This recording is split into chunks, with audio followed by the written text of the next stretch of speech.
Dimensions and methodology of business studies എന്ന ബുക്കിലെ രണ്ടാമത്തെ മൊഡ്യൂളാണ്.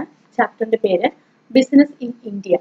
ബിസിനസ് ഇന്ത്യയിൽ രൂപം കൊണ്ടതും അത് വളർന്ന് വികസിച്ച് ഇന്ന് കാണുന്ന അവസ്ഥയിൽ എത്തിച്ചേർന്നതും എങ്ങനെയാണെന്ന് നോക്കാം. ഭാരതത്തിലെ ബിസിനസ് പ്രവർത്തനങ്ങളുടെ വികാസം സാംസ്കാരിക രംഗത്തിലുണ്ടായ മാറ്റങ്ങളുമായി ബന്ധപ്പെട്ടിരിക്കുന്നു.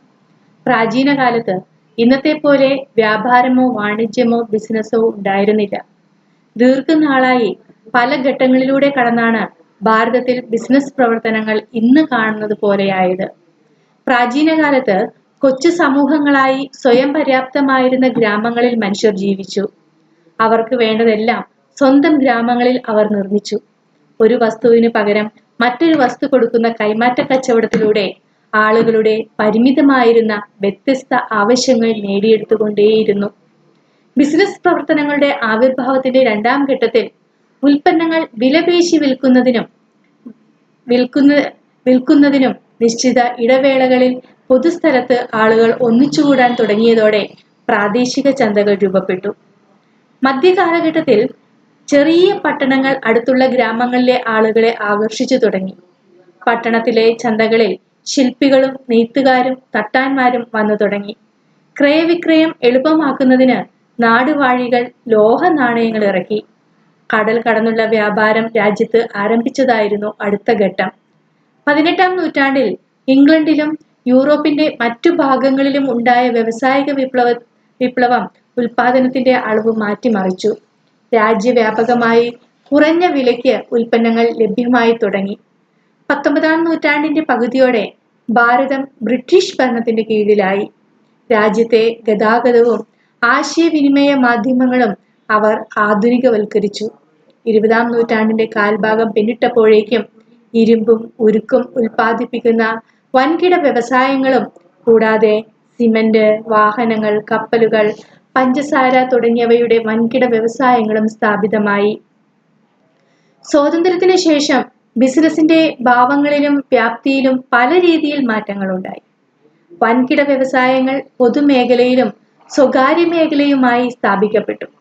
സ്വാതന്ത്ര്യത്തിന് ശേഷം എണ്ണ, പ്രകൃതിവാതകം, തീവണ്ടി എഞ്ചിൻ, വാർത്താ പ്രക്ഷേപണ ശാസ്ത്രം, ബാങ്കിംഗ്, ഇൻഷുറൻസ് തുടങ്ങി ബിസിനസിന്റെ എല്ലാ വിഭാഗങ്ങളിലും വളർച്ചയുണ്ടായി.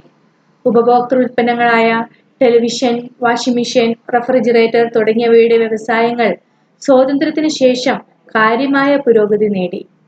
സമീപകാലത്ത് പല മേഖലകളിലെയും വ്യവസായങ്ങളിലെയും വിദേശ നിക്ഷേപം വർദ്ധിച്ചിട്ടുണ്ട്. ഓട്ടോമൊബൈൽ, വിവരസാങ്കേതിക വിദ്യ, ഇലക്ട്രോണിക്സ്, ഫാസ്റ്റ് ഫുഡ് ബിസിനസ് തുടങ്ങിയ മേഖലകളിലെ വൻകിട നിക്ഷേപങ്ങൾക്ക് ഉദാരവൽക്കരണം വഴിതെളിച്ചു. അടുത്തത് overview of Indian economy during independence, അതായത് സ്വതന്ത്ര ഭാരതത്തിന്റെ സമ്പദ് വ്യവസ്ഥയുടെ അവലോകനം. സാമ്പത്തിക വിദഗ്ധർക്ക് സ്വതന്ത്ര ഭാരതത്തിന്റെ വ്യവസ്ഥയെ മെച്ചപ്പെടുത്തിയെടുക്കുക എന്നത് വളരെ സങ്കീർണമായ ദൗത്യമായിരുന്നു. കൊളോണിയൽ കാലത്തിന്റെ ദുരവസ്ഥകളെ മറികടക്കുക എന്നതായിരുന്നു രാജ്യത്തിനു നേരെ ഉയർന്ന വെല്ലുവിളികളിലൊന്ന്. എല്ലാ മേഖലകളിലും പിന്നോക്കം നിൽക്കുന്ന കാഴ്ചയാണ് അന്നത്തെ സമ്പദ് വ്യവസ്ഥയ്ക്ക് ഉണ്ടായിരുന്നത്. സ്വാതന്ത്ര്യം നേടിയ സമയത്ത് രാജ്യം നേരിട്ട പ്രധാന പ്രശ്നങ്ങൾ ഇനി പറയുന്നവയാണ്. കാലഹരണപ്പെട്ട സാങ്കേതിക വിദ്യയും വ്യവസായങ്ങളുടെ അശാസ്ത്രീയമായ നടത്തിപ്പുമായിരുന്നു ആദ്യത്തെ പ്രശ്നം. രണ്ടാമതായി മോശമായ ഗതാഗത മാർഗങ്ങളും ആശയവിനിമയവും, വിദ്യാഭ്യാസ സ്ഥാപനങ്ങളുടെയും ആരോഗ്യ പരിപാലനങ്ങളുടെയും കുറവ്, ദാരിദ്ര്യത്തിന്റെ പേടിപ്പെടുത്തുന്ന കണക്ക്, രൂക്ഷമായ തൊഴിലില്ലായ്മ, താഴ്ന്ന ആഭ്യന്തര വളർച്ചാ നിരക്ക്, താഴ്ന്ന ആളോഹരി വരുമാനം, കുറഞ്ഞ ജീവിത നിലവാരം. സ്വാതന്ത്ര്യ സമയത്തെ രാജ്യത്തിന്റെ മൊത്തം ദേശീയ ഉൽപാദനത്തിന്റെ സിംഹഭാഗവും, അതായത് ഗ്രോസ് നാഷണൽ പ്രോഡക്റ്റിന്റെ 1/4 പങ്കും കാർഷിക ഉൽപ്പന്നങ്ങളും, രാജ്യത്തെ 70% കൂടുതൽ വരുന്ന തൊഴിലവസരങ്ങൾ കാർഷിക മേഖലയിലുമായിരുന്നു. രാഷ്ട്ര നിർമ്മിതിക്ക് നേതാക്കൾ കണ്ട പോംവഴി ഘട്ടം ഘട്ടമായുള്ള സാമ്പത്തിക പുരോഗതിയായിരുന്നു. അടുത്തത് stage and development of business in the Indian economy since independence. സ്വാതന്ത്ര്യത്തിന് ശേഷമുള്ള ഇന്ത്യൻ സമ്പദ്ഘടനയിലെ ബിസിനസിന്റെ വളർച്ചകൾ 3 ഘട്ടങ്ങളായിട്ടാണ്. ഒന്ന്, മിശ്ര സമ്പദ് വ്യവസ്ഥ, മിക്സഡ് എക്കണോമി.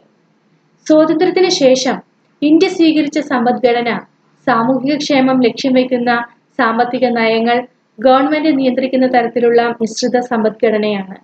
മിശ്രിത സമ്പദ്ഘടനയിൽ മുതലാളിത്തത്തിന്റെയും സ്ഥിതി സമത്വ വ്യവസ്ഥയുടെയും അതായത് സോഷ്യലിസത്തിന്റെയും ഗുണങ്ങൾ നേടുന്ന രീതിയിൽ സ്വകാര്യ മേഖലയും പൊതുമേഖലയും സഹവർത്തിത്വത്തിൽ പ്രവർത്തിക്കുകയും ക്യാപിറ്റലിസത്തിന്റെയും സോഷ്യലിസത്തിന്റെയും ദൂഷ്യഫലങ്ങൾ ഇല്ലാതാക്കാൻ ശ്രമിക്കുകയും ചെയ്യുന്നു. അടുത്തത് വ്യവസായവൽക്കരണമാണ്, ഇൻഡസ്ട്രിയലൈസേഷനാണ്. സ്വാതന്ത്ര്യത്തിന് മുമ്പ് ബ്രിട്ടീഷ് സർക്കാരിന്റെ നയം ഇന്ത്യയിൽ വ്യവസായം വികസിക്കുന്നതിനെതിരായിരുന്നു. ഇന്ത്യൻ വ്യവസായങ്ങളുടെ വളർച്ചയ്ക്ക് ആവശ്യമായ യാതൊരുവിധ ആനുകൂല്യങ്ങളും ലഭ്യമായിരുന്നില്ല. ഇന്ത്യൻ സ്വാതന്ത്ര്യമായ ശേഷം വ്യവസായിക വികസനത്തിനു വേണ്ടി വിശദമായ പദ്ധതികൾ ആവിഷ്കരിക്കുകയും നിലവിലെ വ്യവസായങ്ങളുടെ വികസനത്തിലും പുതിയ ആശയങ്ങൾ സ്ഥാപിക്കുന്നതിലും പ്രോത്സാഹിപ്പിക്കുകയും ചെയ്തു. 1848 ഗവൺമെന്റ് വ്യവസായ നയം പ്രഖ്യാപിക്കുകയും രാജ്യത്തിന്റെ ഭാവി വ്യവസായിക വളർച്ചയ്ക്ക് ആവശ്യമായ പദ്ധതി ആവിഷ്കരിക്കുകയും ചെയ്തു. 1949 വിദേശ നിക്ഷേപ നയം പ്രഖ്യാപിക്കുകയും രാജ്യത്ത് വിദേശ നിക്ഷേപങ്ങൾ ക്ഷണിക്കുകയും ചെയ്തു. വ്യവസായികവൽക്കരണത്തിന്റെ പ്രധാന ലക്ഷ്യങ്ങൾ അതിദ്രുത വികസനവും സ്വയം പര്യാപ്തത നേടുകയും ദാരിദ്ര്യ നിർമ്മാർജ്ജനവും ആയിരുന്നു. മൂന്നാമതായി ഇന്ത്യൻ പ്ലാനിംഗ് കമ്മീഷനും പഞ്ചവത്സര പദ്ധതികളും. രാജ്യത്തിന്റെ വിഭവങ്ങൾ കാര്യക്ഷമമായി പ്രയോജനപ്പെടുത്തി ഉൽപാദനം വർദ്ധിപ്പിച്ചും എല്ലാവർക്കും തൊഴിലവസരങ്ങൾ നൽകിയും ജനങ്ങളുടെ ജീവിത നിലവാരം മെച്ചപ്പെടുത്തുക എന്ന പ്രഖ്യാപിത ലക്ഷ്യത്തോടെ ഇന്ത്യൻ ഗവൺമെന്റ് 1950 മാർച്ചിൽ ഒരു പ്രമേയം പാസാക്കിക്കൊണ്ട് പ്ലാനിംഗ് കമ്മീഷൻ സ്ഥാപിച്ചു.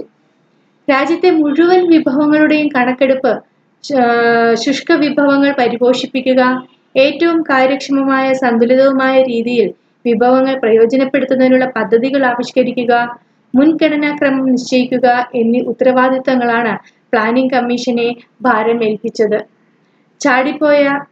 ചിട്ടയായ സാമ്പത്തിക വികസനത്തിനായി രാജ്യം പഞ്ചവത്സര പദ്ധതികൾ അവലംബിച്ചു. രാജ്യത്തിന്റെ വിഭവങ്ങളുടെ കാര്യക്ഷമമായ പ്രയോജനപ്പെടുത്തലാണ് പഞ്ചവത്സര പദ്ധതികൾ ലക്ഷ്യമിടുന്നത്. 1951 ഗവൺമെന്റ് ആദ്യ പഞ്ചവത്സര പദ്ധതി പ്രഖ്യാപിച്ചു.